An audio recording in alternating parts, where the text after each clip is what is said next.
ये ले बड़ी जी, आपका सामान तो तैयार है, संभाल ले। शुक्र है आज दोनों टोकरियां एक ही वक्त में नहीं आई, तो पुआड़ा ही पड़ जाना था। और तुम्हें टोकरियों का पुआड़ा पड़ा हुआ है रस्तू, और मुझे 24 घंटे भुगतना पड़ता है, कभी एक की शिकायत कभी दूसरी की शिकायत। ये लो जल्दी से सौदा डाल दो।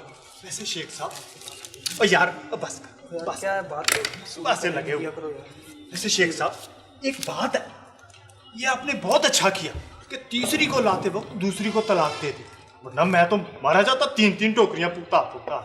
पर अब मैं सोचता हूँ रस्तू कि मैंने गलती की थी। गलती?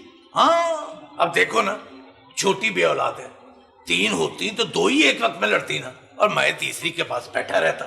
अब 2 जब आपस में जंग करती हैं तो मन्ने तंदूर वाले के अलावा और तुम्हारी दुकान के अलावा मेरे पास कोई आसरा ही नहीं रहता। शेख साहब, मन्ने तंदूर वाले से तो मिलती है आपको जिस्म की ग़िज़ा, मगर जज्बात की ग़िज़ा तो आपको अरस्तू मेंटल स्टोर पर ही मिलती है ना। हुक्म करें, कोई नई कैसेट या नई किताब पेश करें।